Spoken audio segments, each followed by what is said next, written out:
Hi there, welcome to the accessories videos that we're doing as part of the online academy. We're going to go through crash cymbals, tambourine, and triangle.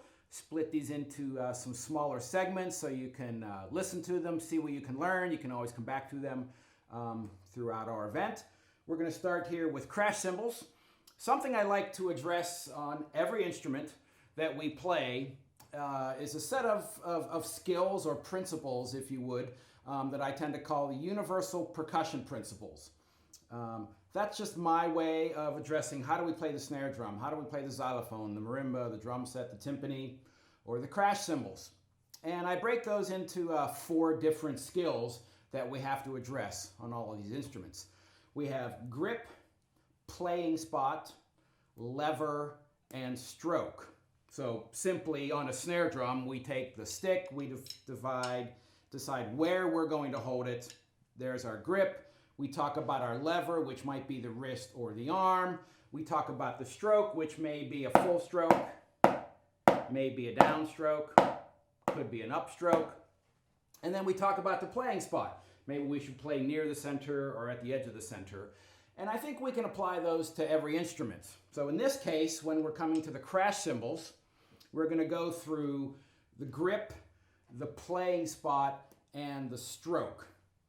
Now, the hardest thing about crash cymbals is that we're going to take these fairly heavy 2 metal plates or metal pieces, and we're going to throw them together and hope they make a good sound. I think that's one of the hardest things to do in the percussion family. On a timpani, you can get a soft stick and maybe get a nice sound. On a marimba, you can get a soft stick and get a nice sound.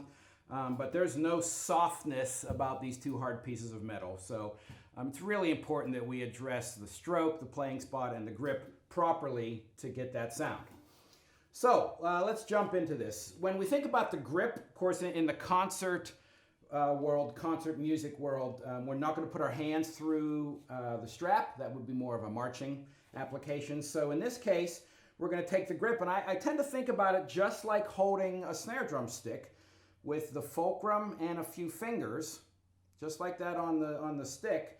I'm going to do the same thing on this cymbal strap. So I'm really thinking about that fulcrum right there. The most important part here is keeping as much of the hand as possible off the cymbal. We really don't want to hold the cymbal like this and muffle the instrument. So if I think about that grip idea right there, then I go to here on the strap, and I've got a nice snug fulcrum. Now I have to say, if you're going to play cymbals and crash and practice your crash cymbals, that is a little tough on the index finger especially. You can actually overcome that with a thin pair of leather gloves if you want to practice cymbals for a while. That would save kind of that part of your index finger. So we're going to grab the cymbal right there and hold on, and I'm going to try to keep, especially the pinky, off the cymbal, and maybe even the ring finger if I can. Really, that would depend on the size of the cymbal. This is a pair of 18-inch cymbals, not terribly heavy 18s. So that's what we're going to do for our grip. Think about both, same thing. And so there's our grip. Again, trying to keep as much of the flesh of your hand, of many fingers as you can, off the cymbal. Okay? So there's our grip. Now we're going to jump into stroke, and there's kind of 3 techniques involved here. One has to do with stroke, the other 2 have to do with playing spot.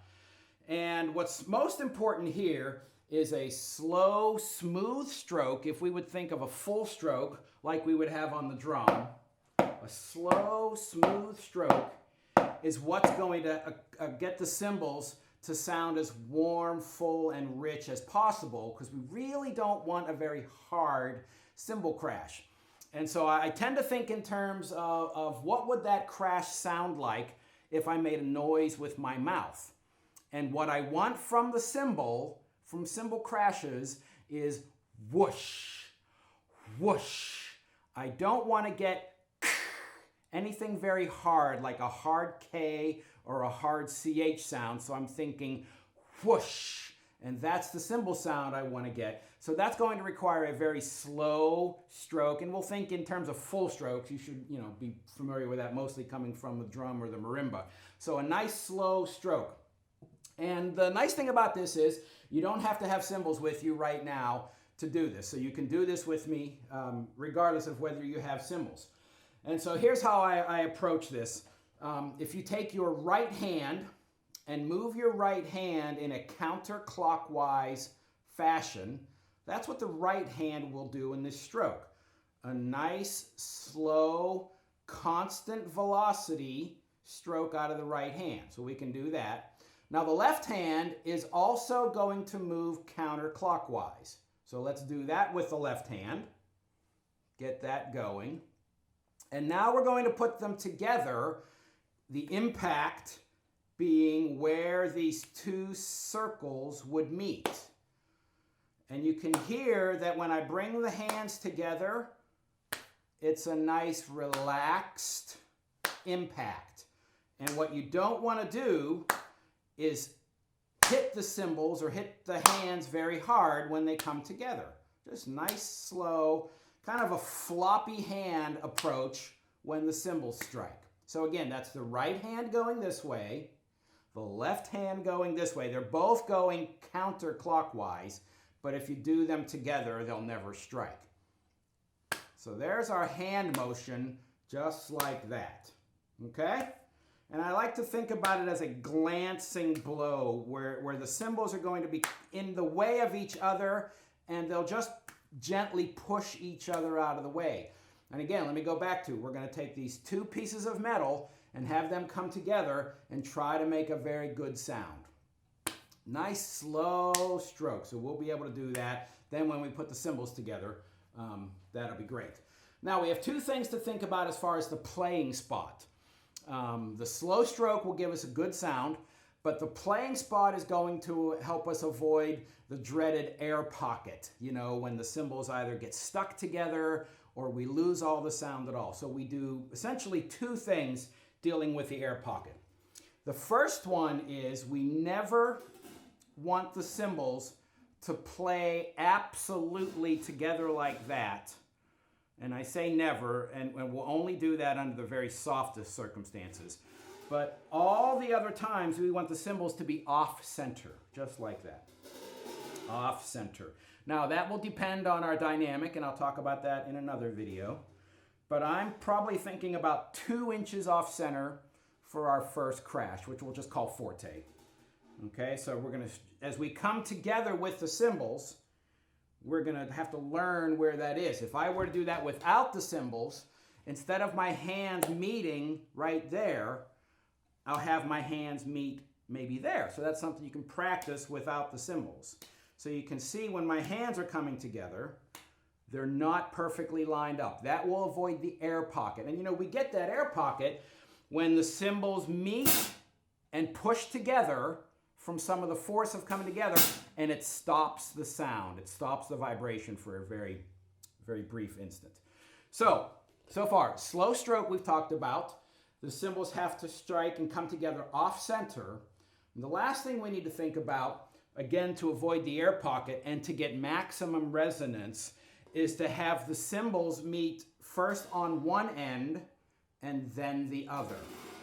So some people talk about a double attack or a flam while they're playing crash cymbals.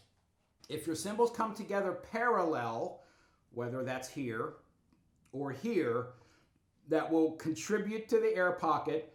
And when both ends of the cymbals are struck at the same time, they cancel each other out. We want one end struck first, followed by the other end. Okay?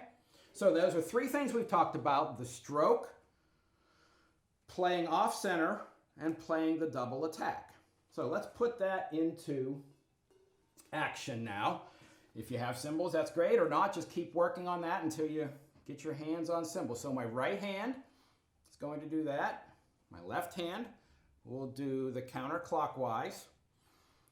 And I'm going to come together in 2 things. In a V, my bottoms of my cymbals strike first and then the tops. And I know I'm going to strike off center. So here we go. I'm going to do a couple practice circles first. and then I won't change my pace, and I'll allow the cymbals to come together.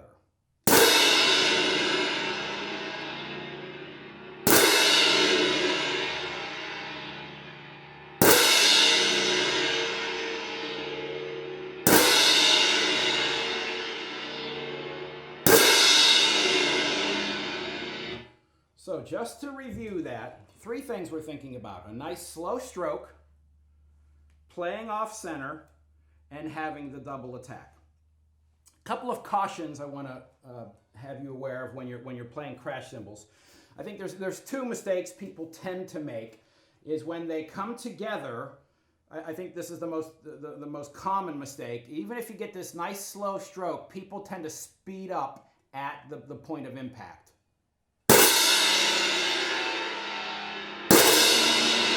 And I think that comes from people think that the harder you hit the drum, the louder it will be, whether it's the drum or the cymbals. And I actually think there's a point of diminishing returns. The harder you hit it, the less sound, and definitely the less good sound you get. If I'm to think about that on the drum pad, I tend to think that the higher stroke is going to be the best, loudest sound, not necessarily the fastest stroke. There's a time and a place for that, but that's a different sound, and that's definitely not what we want on the crash cymbal. So be careful not to speed up as you're coming together. And then the other issue I see a lot on cymbals is sliding the cymbals together once they've hit, like this.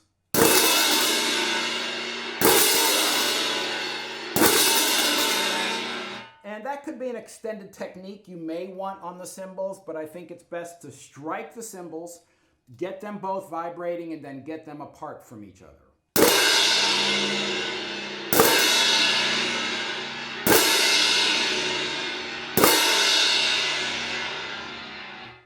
And there's part 1 of crash cymbals.